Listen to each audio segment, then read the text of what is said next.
Hello and welcome to today's lesson. I'm your hard-working but indefatigable teacher, Mr. Burton. You will need to watch this video and take notes as you go. You may need to watch certain parts of the video a few times to ensure complete understanding. This is your homework and I will check your notes tomorrow before we get started. I hope you learned something. Okay, on to today's topic, and this is about price signals and the efficiency of markets.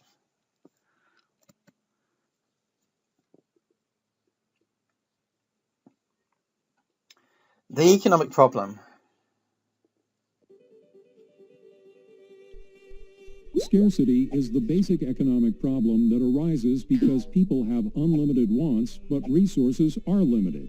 Because of scarcity, various economic decisions must be made to allocate resources efficiently. Some wants must be given up so that others can be achieved. The fact that choices have to be made about how to use limited resources to meet unlimited wants affects individuals, businesses, industries, governments, and even the worldwide economy. It is an important concept for the study of consumer demand and how individuals and business make consumption, production, and investment choices. At the individual level, time is an example of a scarce resource. The hours you spend working to make an income are hours that you don't spend relaxing or with your family. At the business level, money is an example of a scarce resource. The dollars spent on rent, wages, and raw materials are dollars that don't go towards profits. On the government level, land is an example of a scarce resource. With only so many square miles of usable land available, agencies from city councils to the federal government must make decisions about the best use of space. Land turned into a park is land that cannot be used for roads or houses. Ultimately, scarcity is all about compromise. In order to gain one resource, you must cut back on another. So, scarcity arises from the problem of having limited resources but unlimited needs and wants. And there's a conflict there.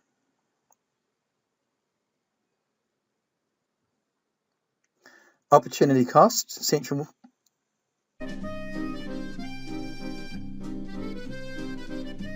Opportunity cost is what a person sacrifices when they choose one option over another. Tony is a sous chef at one of the best restaurants in the city. He earns a respectable salary of $50,000 a year. It's a good job, but he thinks he can do better. So he decides to start his own restaurant called Tony's Bistro.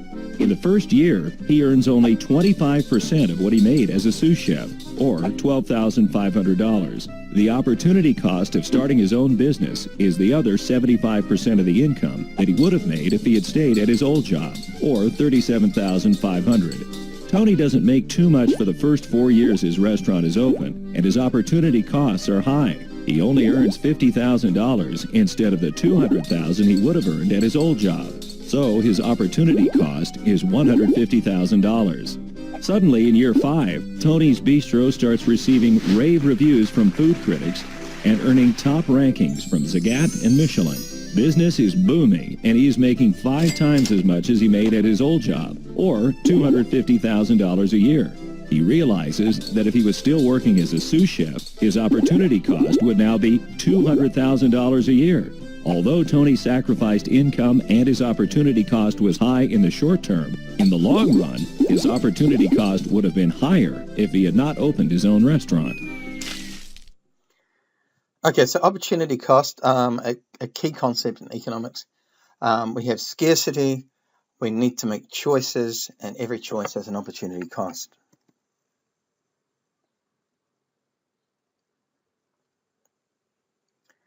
Linking them all together, scarcity, choice, and opportunity cost. Scarcity, this definition here, the situation in which available resources, the factors of production, are finite, whereas what businesses could possibly produce are infinite, but there are not enough resources to produce everything that consumers need and want. So firms need to make a choice as to what goods and services they produce. And every time a choice is made, we have an opportunity cost, that next best available alternative that's foregone when making a choice. Now, here we assume that firms devote their scarce resources to producing the most profitable goods and services, and to do so efficiently to maximize the profits they earn. And on the other side of the equation, we have consumers, and consumers need to make choices as well as to what goods and services they want to buy and consume. And again, as soon as they make a choice, the opportunity cost comes into play. And the assumption about consumers that we make is that they're going to devote their scarce resources, their time, their money, to purchasing goods and services which will bring them the greatest benefit per dollar spent.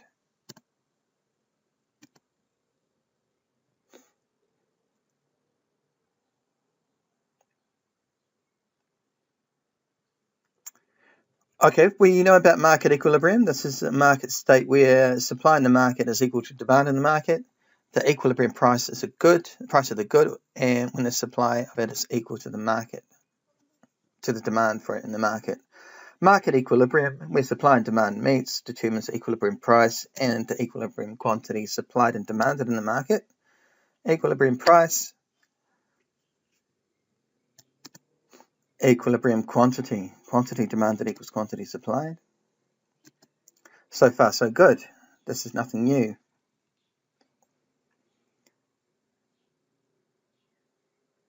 Now, price signals in an economy, prices help ration resources, those scarce resources. They signal what goods and services producers should choose by acting as an incentive. Now, prices act as a signal to firms as to what they should be producing and to consumers as to what they should be purchasing with their limited money.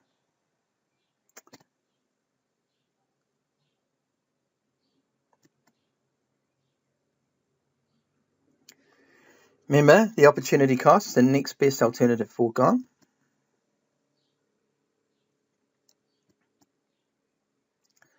And on the other side, we have the producer, the firms, businesses, and economy. The opportunity cost, the next best alternative foregone. So if wheat is relatively more profitable, the farm is much more likely to be growing wheat as opposed to corn. So giving up corn, that's the opportunity cost, the next best alternative foregone.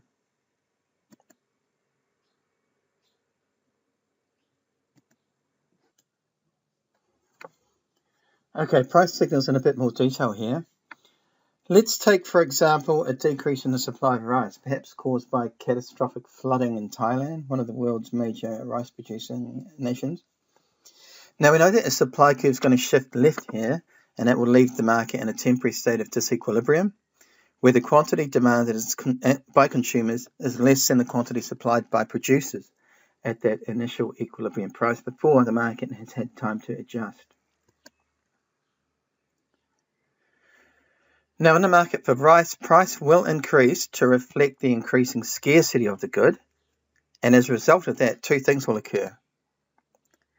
Consumers are going to find that they have trouble purchasing rice at $2 because of scarcity, and those consumers who really want rice are going to be prepared to pay a little bit extra for it in order to obtain it. They will start to bid the price of rice up and outcompete some of their fellow consumers. Those consumers who really want rice will pay more, and for those whom rice is perhaps not that important, will ration their use of the good and switch to other substitutes, corn, potatoes, etc. Thus, higher prices act as a signal for consumers to evaluate purchasing decisions, and at higher prices, less of the good will be purchased and consumed. So that's where the price signaling comes in. Higher prices are going to act as a signal for consumers to evaluate purchasing decisions. Do I really want to pay extra for this good? And at higher prices, less of the good will be purchased and consumed in the market. And on the other side, producers. Rice producers will know that some customers will be willing to pay more for their product, and they're going to begin to increase the price they charge in order to maximize their profits. So this means that the rise in price then acts as a signal that rice is relatively more profitable to produce. Existing firms are going to employ more resources to produce more rice, and other firms will enter the rice market. So, for example, perhaps Australian farmers previously growing sugarcane will begin to shift resources into producing the relatively more profitable rice instead. The price signal, higher price, means that quantity supplied begins to increase.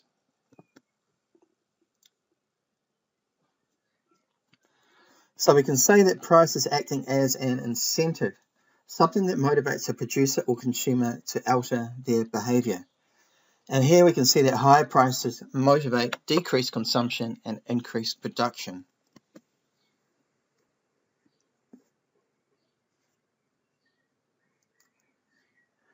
Consumer surplus.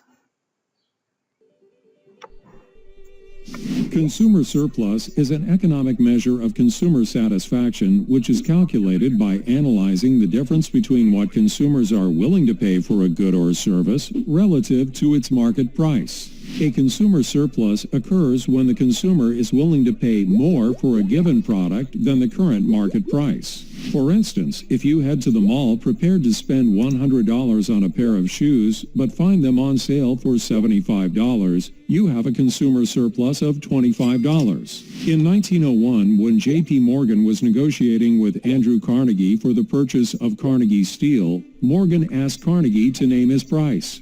Carnegie asked for $480 million, and Morgan immediately accepted. Carnegie later said that he should have asked for $580 million, and Morgan allegedly replied, "If you had, I'd have paid it." The extra $100 million that J.P. Morgan did not pay to Andrew Carnegie is the essence of consumer surplus, the amount a consumer is willing to pay for something over what is actually paid. Note that consumer surplus is not a tangible surplus. It doesn't create extra money in your bank account. Rather, consumer surplus is a measure of the good feeling you have from getting a better deal than anticipated. That feeling is important to economists because a high level of consumer surplus throughout the economy may indicate higher consumer spending and thus a boost to the economy.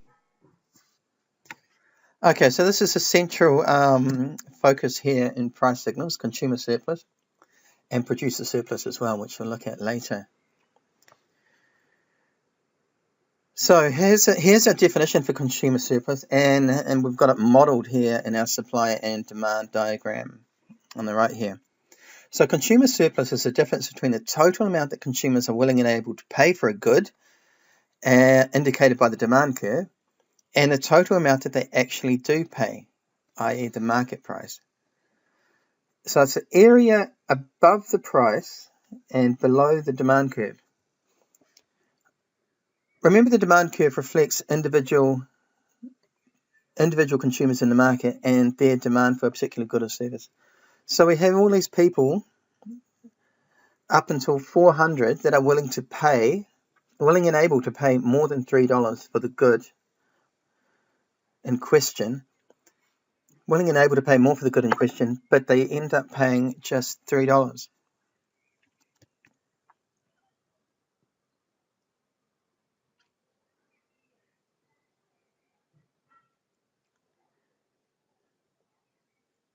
Right.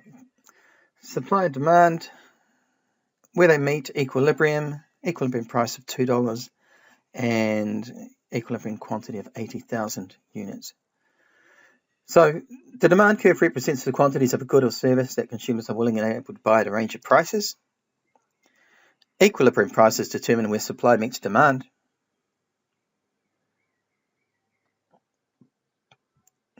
This consumer was willing to pay almost $4 for a cup of for this good, but is only paying $2. That difference is his or her consumer surplus. Next one is willing to pay this much, but only pays that much. And if we go on down the demand curve, for each of these consumers that are willing to pay more than $2 for this good, but they're only having to pay $2 in the market, we can see how that consumer surplus is derived. Okay. So it's that triangle below the demand curve and above the equilibrium market price.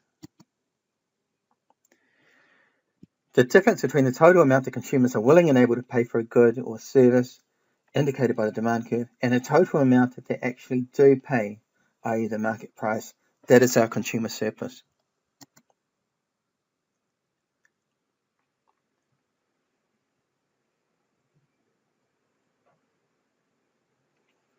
Okay, price signals in consumer surplus. We know that at higher prices, consumers will purchase less, and at lower prices, consumers are going to purchase more, the law of demand.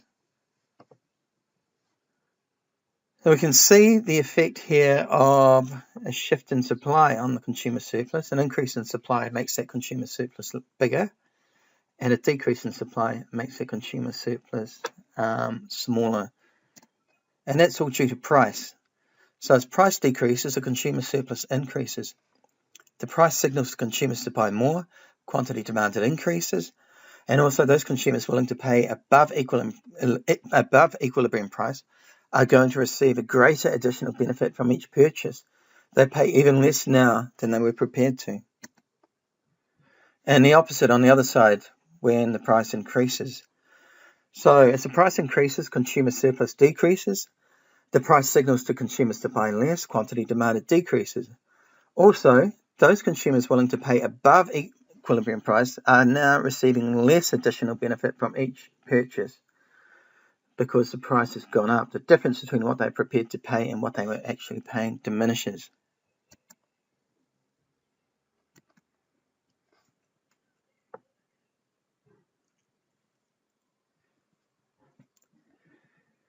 Now, if a consumer surplus is a triangle, we can calculate the dollar value of that triangle. So demand intersects the price axis at $5 here, in this case. Market equilibrium price of $3. Market equilibrium quantity is 400 cups of coffee.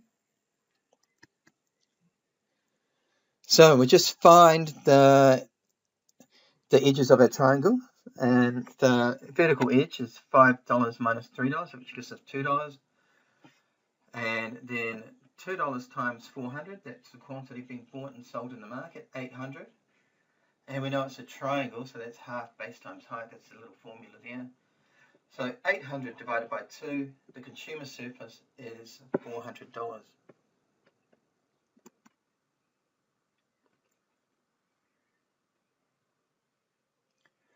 Now on the other side, producer surplus.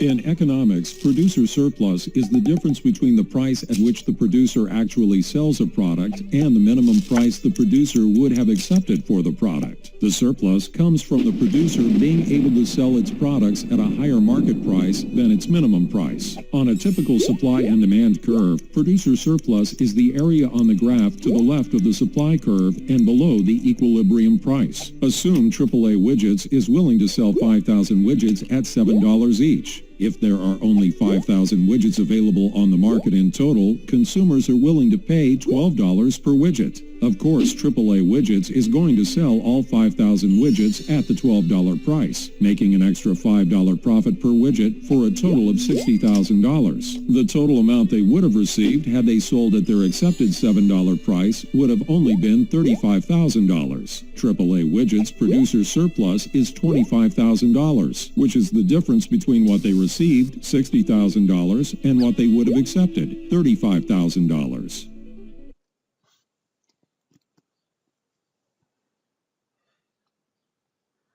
So the producer surplus is determined off the supply curve. The consumer surplus is determined off the demand curve. So the producer surplus here, we've got a definition and our diagram modeling the producer surplus. So the producer surplus, an economic measure of the difference between the amount that a producer of a good receives and the minimum amount that she would be willing to accept for the good. The difference or surplus amount is a benefit that the producer receives for selling the good in the market. And we can see when we model it, it takes the form of another triangle, just like our consumer surplus. But this time, the triangle is the area above the supply curve and below the market equilibrium price.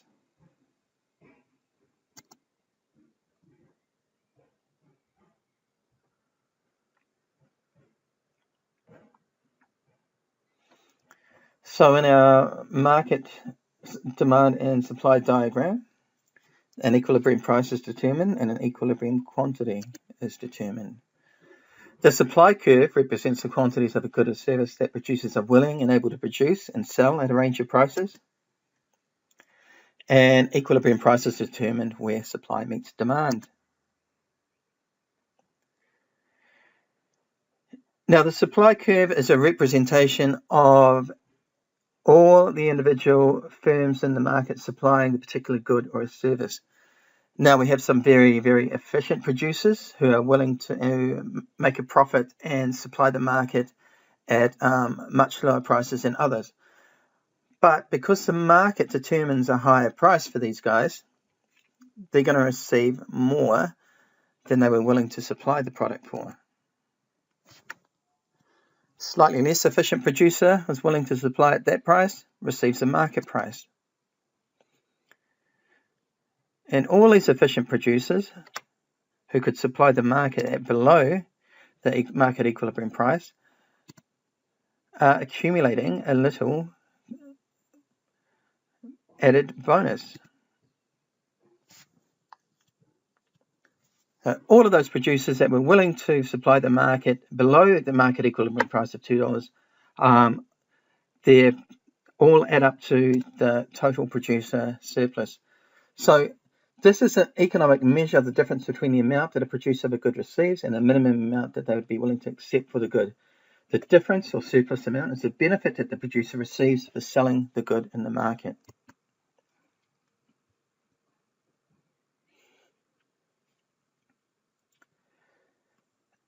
And supply and demand changes are going to affect the producer surplus.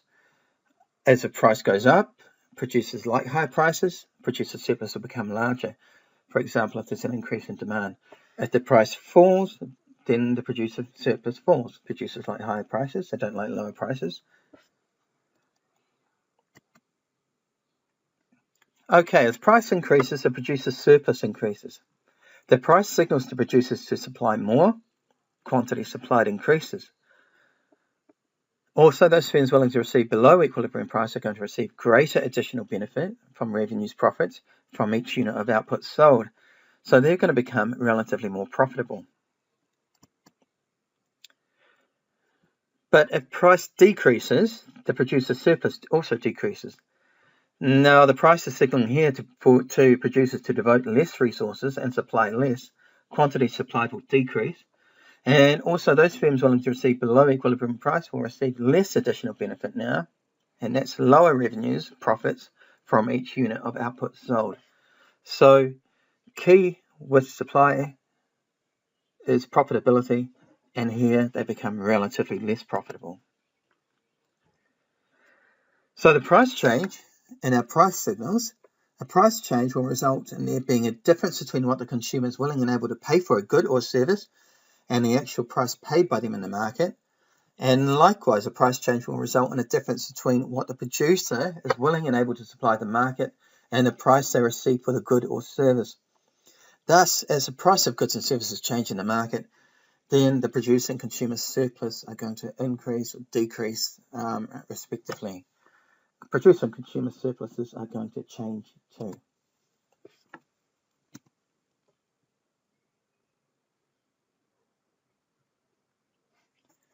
Maximizing welfare. Markets maximize welfare.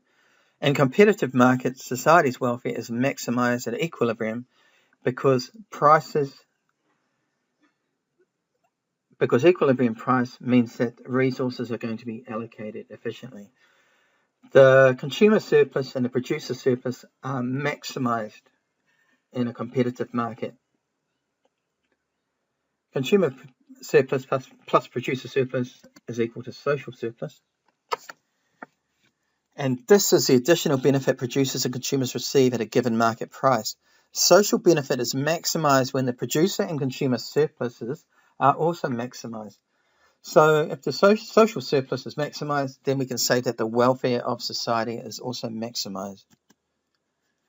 Consumer and producer surpluses are each maximized in the market equilibrium price, and this also results in a maximum welfare available to a society. It's only when markets are in equilibrium that resources are allocated efficiently, and there is maximum social surplus.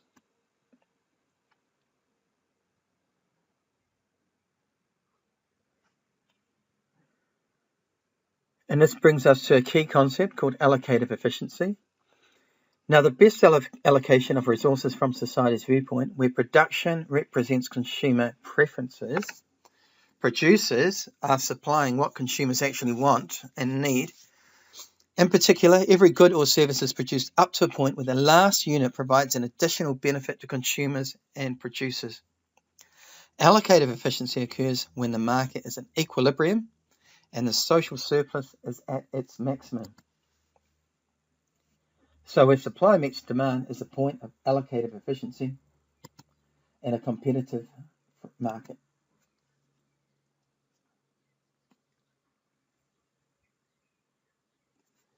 Now we can demonstrate a loss of allocative efficiency.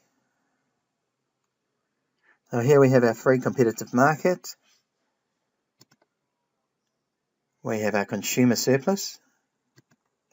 We have our producer surplus.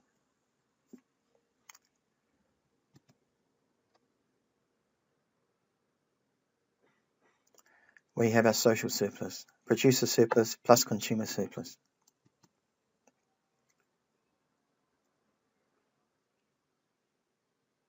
However, if a price is set above equilibrium, for example, if firms collude to fix prices at $3 in this market, we will see at the higher price the consumer surplus is much decreased and the producer surplus has definitely increased as well. But there is a loss of welfare. That welfare loss is a reduction in the combined consumer and producer surpluses.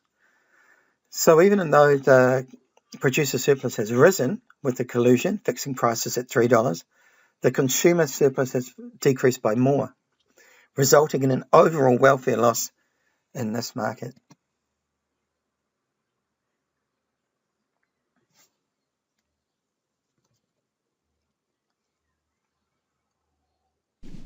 Hi, I'm Adrienne Hill. And I'm Jacob Clifford, and this is Crash Course Economics. Today we're going to talk about a lot of stuff. Everything from blundering planned economies to heartless free markets, from price gougers to indolent apparatchiks. But it's not all bad news. We're going to learn that price signals indicate skinny jeans are on the way out.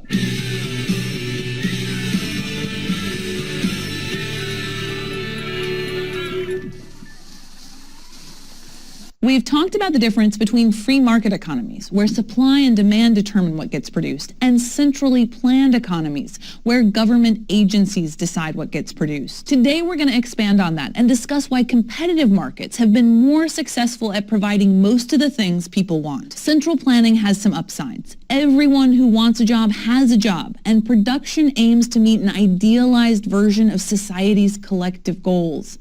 But the reality of it has been less ideal for consumers in those societies. In the Soviet Union, central planners were focused on producing heavy equipment and military hardware. There were shortages of consumer goods like soap, sugar, and electronics. It turns out people like having smartphones and good coffee more than they care about tractors. And so countries like China and Cuba have moved away from large-scale central planning. The problem with central planning is that it's inefficient. Now, when economists talk about efficiency, they're talking about a couple different types of efficiency that's different than the efficiency that you might know. The first is productive efficiency, the idea that products are being made at their lowest possible cost. This means that there are no wasted resources and that raw materials, workers, and machines are being used to their fullest potential. Central planners in general aren't that focused on costs. But in the free market, an individual business owner has an incentive not to be wasteful because they want to maximize profit. In the words of Milton Friedman, nobody spends somebody else's money as carefully as he spends his own. The second type of efficiency is called allocative efficiency. This means that the things we're producing are the things that consumers actually want. In other words, our scarce resources are being allocated towards the things we value. Let's say a company is producing only skinny jeans. Now, if they're not hiring too many workers and if they're not ending up with a bunch of extra materials, they're producing at the lowest possible cost. And that's productively efficient. The problem is they only make skinny jeans. Even though the company might be productively efficient, they're probably not allocatively efficient. Consumers don't want only skinny jeans, some want boot cuts. Central planners are less likely to be allocatively efficient because they have a harder time getting feedback about what people want. Free market producers of consumer goods collect a lot of data about consumer preferences through stuff like market research, but they can also learn a lot about consumers' wants by looking at prices. Economists call these price signals. Let's go to the thought bubble. Okay, if people are paying high prices for skinny jeans, it tells producers society wants more skinny jeans. Start making them. If no one wants skinny jeans, producers make something else instead. Here's another example. Tablet computers weren't really popular until Apple introduced the iPad. After that, boom, the market exploded. In fact, I know about 11% of you are watching this video on a tablet right now because I can see you. And I can't believe you're still wearing skinny jeans. When Google, Samsung, and Microsoft saw Apple selling millions of iPads at $500 and up, they had an incentive to jump into the market. Price signals not only tell producers what to make, but they also help distribute tablets to the people that value them the most.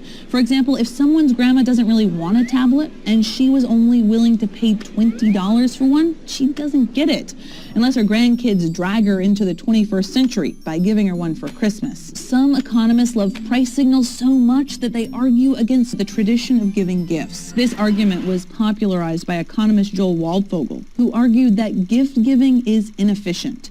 From a macroeconomic point of view, holiday shopping boosts consumer spending, GDP, and employment. But if too many people are purchasing items that the end consumers don't value, then resources are being wasted. Of course, this analysis doesn't factor in other implicit benefits of gift giving, like fostering love and affection among family and friends. But the fact remains, the ideal gift in terms of efficiency is cash. Heartwarming cash. Thanks, Thought Bubble. Theoretically, in a free market, producers cannot make themselves better off without making consumers better off. If a company makes too many units of a product or just undesirable stuff, they'll have to adapt quickly or else they'll go out of business. Competition between businesses keeps prices and quality up. This is our old buddy Adam Smith's invisible hand. It's important to take a step back here and point out that we're not saying that free markets are always good and that government involvement is always bad. Most economists recognize that markets aren't perfect, and they often fail to meet society's needs. In these cases, economists encourage the government to either regulate or take direct control of markets to improve social welfare. In the United States, which is often mistaken for a free market economy, it turns out just about everything is regulated. For example, FDA regulations reject any wheat that contains 9 milligrams or more rodent excreta pellets and or pellet fragments per kilogram. And the government directly controls the markets for national defense and public education. The field of public economics analyzes this very thing. Now, I love rodent excrement and public education as much as the next girl. But let's get back to markets and the role that prices play in determining how we use our limited resources. So price signals help us use our resources efficiently, but that doesn't mean that everyone agrees that they're always right or just. Take price gouging. Price gouging happens when sellers raise prices for essential items like food, water, or gasoline when there's something like an emergency.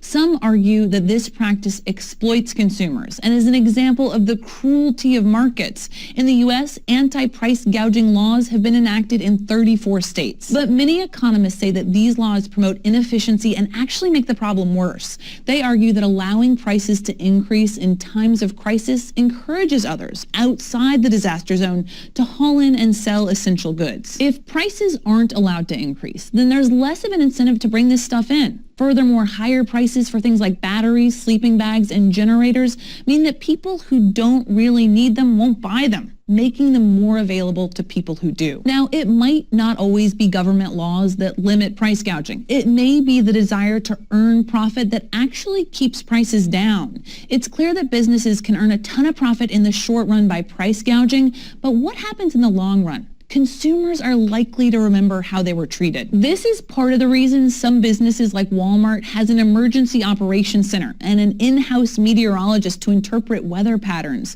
This allows them to have goods like water and batteries in stock when they're needed. Not only is this profitable, it's also a pretty good public relations move. In fact, in some cases like Hurricane Katrina in 2005, private businesses were quicker to provide disaster relief than government agencies. A different example example of how the price system is perceived as unjust is below-cost pricing, sometimes called predatory pricing. This is the idea that a business can drive out competitors by charging lower prices even at a short-term loss. Competitors that can't sustain such low prices will be forced out of the market, giving the surviving businesses market share and the ability to raise prices. Let's talk about Walmart again. Walmart has been the target of numerous predatory pricing lawsuits. Their size allows them to squeeze distributors and sell products at very low prices. Although lots of consumers like these low prices, it's bad for competitors, especially small mom-and-pop stores, who are sometimes pushed out of the market. But is it predatory pricing? In the U.S., the courts have said it's not. The Federal Trade Commission's website states, although the FTC examines claims of predatory pricing carefully, courts, including the Supreme Court, have been skeptical of such claims. So predatory pricing lawsuits are common, but very rarely successful in the U.S. In Germany, Walmart faced the same sort of accusations in 2000 and was ordered to raise some of its prices. The company ended up leaving Germany in 2006. Predatory pricing is difficult and risky. When a business successfully eliminates their competitors by selling products at a loss, they're eventually going to need to increase their prices above the market price to make up for those losses. In the short run, consumers would have to pay more, but eventually other businesses would be attracted by the higher prices and enter the market. The end result is that there's no guarantee that predatory pricing is worth it in the long run. There's tons of examples of greed, inequality, and disregard for the environment that make people wonder if markets are evil. And they are. Thanks for watching. We'll see you next week. Now, there are some examples of socially conscious companies that make an effort to protect the environment and help the disadvantaged. Capitalism, with its focus on prices rather than fairness, is often characterized as the opposite of altruism, but the two can and do coexist. But here's the big takeaway. Capitalism, with its system of price signals, is basically crowdfunding. We collectively choose what we want and how we want it made when we spend our money. After all, companies can't force you to buy their stuff. They have to earn your money.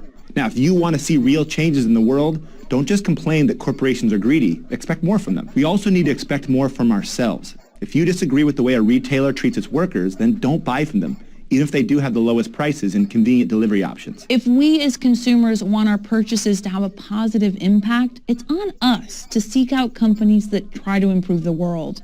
This might mean paying more for the stuff we buy, or it might mean buying less stuff. A market-based society still has shared social goals. They just don't come from a central planner. Sure, some of our social priorities come from governments, but they also come from each of us and the decisions we make about how to spend our time and energy and money. It's also worth remembering that it's a luxury to have these discussions. For many, many people around the world who live in poverty and have trouble affording the basic necessities of life, paying a higher price based on conscience isn't an option.